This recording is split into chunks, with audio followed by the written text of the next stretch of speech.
ವಿಶೇಷವಾಗಿ ಸ್ವಾಮಿಗೆ ಅಲಂಕಾರ ಮಾಡಿ ವಿಜೃಂಭಣೆಯಿಂದ ಸತ್ಯನಾರಾಯಣ ದೇವರ ಪೂಜೆಯನ್ನು ಮಾಡುತ್ತಾ ಇರ್ತಾನೆ.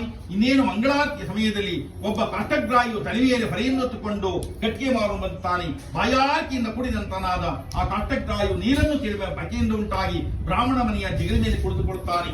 ಮತ್ತೆ ಉಂಟಾಗಿ ಪೂಜೆ ಆಗುವುದೇ ಅಲ್ಲೇ ಇದ್ದು ಪುರಾಣವನ್ನು ಕೇಳಿ ಕಥೆಯನ್ನು ಕೇಳಿ ಸತ್ಯನಾರಾಯಣ ದೇವರ ಭಜನಾದಿಗಳನ್ನು ಮಾಡಿ ತೀರ್ಥ ಪ್ರಸಾದವನ್ನು ಸೇವಿಸಿ ಬ್ರಾಹ್ಮಣನು ಕುರಿತು ಕೇಳ್ತಾನೆ, ಎಲೈ ಸ್ವಾಮಿಗಳೇ, ನೀವು ಮಾಡುತ್ತಿರುವ ರಥ ಯಾವುದು, ಎದಕ್ಕಾಗಿ ಮಾಡುತ್ತಿದ್ದೀರಂದಿಗ ಆ ಬ್ರಾಹ್ಮಣ ಹೇಳ್ತಾನೆ, ಇದು ಸತ್ಯದೇವರ ಪೂಜೆಯು, ನಮ್ಮ ಎಲ್ಲಾ ಕಷ್ಟಗಳನ್ನು ವಿಮುಕ್ತಿಯನ್ನು ಹೊಂದಿದ್ದೇವೆ, ಸತ್ಯನಾರಾಯಣ ದೇವರ ಪುರಾಪನಿಂದ ಅತ್ಯಂತ ಸುಖದಿಂದಿದ್ದೇವೆ ಎಂದು ಹೇಳಿದಾಗ ಆ ಕಟ್ಟಿಗೆ ಮಾರು ಹೇಳ್ತಾನೆ, ಎಲೈ ಸ್ವಾಮಿಯೇ, ನಾನೂ ಸಹ ಸತ್ಯನಾರಾಯಣ ದೇವರ ಪೂಜೆಯನ್ನು ಮಾಡಬಹುದೇ ಎಂದು ಸತ್ಯನಾರಾಯಣ ದೇವರ ಪೂಜಾ ವಿಧಿ ವಿಧಾನಾದಿಗಳನ್ನು ತಿಳಿದುಕೊಂಡು ಮನೆಗೆ ಬರ್ತಾನೆ. ಮನೆಗೆ ಬಂದು ತನ್ನ ಹೆಂಡತಿ ಮಕ್ಕಳಂತಾನೆ, ನಾನೂ ಸಹ ಸತ್ಯನಾರಾಯಣ ದೇವರ ಪೂಜೆ ಮಾಡುತ್ತೆ ಎಂದು ಸಂಕಲ್ಪ ಮಾಡ್ತಾನೆ. ಆ ದಿನ ಕಟ್ಟಿಗೆಯನ್ನು ಹೊತ್ತುಕೊಂಡು ಧನಿಕರು ಎಲ್ಲರೂ ಬರ್ತಾನೆ.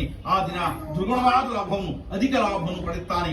ಆ ಲಾಭವನ್ನು ಎತ್ತಿಟ್ಟು ಸತ್ಯನಾರಾಯಣ ದೇವರ ಪೂಜೆಯನ್ನು ಮಾಡ್ತೀನಿ, ಸಾಮಾನು ಸಲಕಾರನ ಆದಿಗಳನ್ನು ತರುತ್ತಾನೆ. ಹೂವು ಹಣ್ಣುಗಳನ್ನು ತಂದು ಸ್ವಾಮಿಯನ್ನು ಪ್ರತಿಷ್ಠಾಪಿಸಿ ವಿದ್ಯುಕ್ತವಾಗಿ ಪ್ರಮಾಸಮಯತಾನಂತಹ ಸತ್ಯನಾರಾಯಣ ದೇವರನ್ನ ಭಕ್ತಿ ಶ್ರದ್ಧೆಯಿಂದ ಕೂಡಿ ಪೂಜೆಯನ್ನು ಮಾಡುತ್ತಾನೆ, ವ್ರತವನ್ನು ಮಾಡುತ್ತಾನೆ. ಸತ್ಯನಾರಾಯಣ ದೇವರಿಗೆ ದೀರ್ಘದಂಡವಾಗಿ ನಮಸ್ಕಾರ ಮಾಡುತ್ತಾನೆ.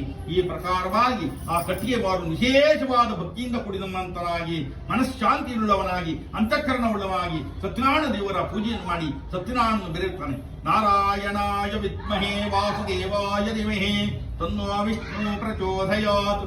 ಶಾಂತಾಕಾರಂ ಭುಜಗಶಯನಂ ಪದ್ಮನಾಭಂ ಸುರೇಶಂ ವಿಶ್ವಾಧಾರಂ ಗಗನಸದೃಶಂ ಮೇಘವರ್ಣಂ ಶುಭಾಂಗಂ ಲಕ್ಷ್ಮೀಕಾಂತಂ ಕಮಲನಯನಂ ಯೋಗಿ ಹೃದ್ಧಾಯ ನಮಗಮ್ಯಂ ವಂದೇ ವಿಷ್ಣುಂ ಭವಹರಂ ಸರ್ವಲೋಕೈಕನಾಥ್. ಅನಾಥ ರಕ್ಷಕನೇ, ಆಪದ್ಬಾಂಧವನೇ, ನಿನಗೆ ನನ್ನ ಪೂಜೆಯನ್ನು ಸಲ್ಲಿಸಿದ್ದೇನೆ, ನನ್ನನ್ನು ಕಾಪಾಡುವೆಂದು ಭಕ್ತಿಯಿಂದ ಪ್ರಾರ್ಥನೆ ಮಾಡುತ್ತಾನೆ.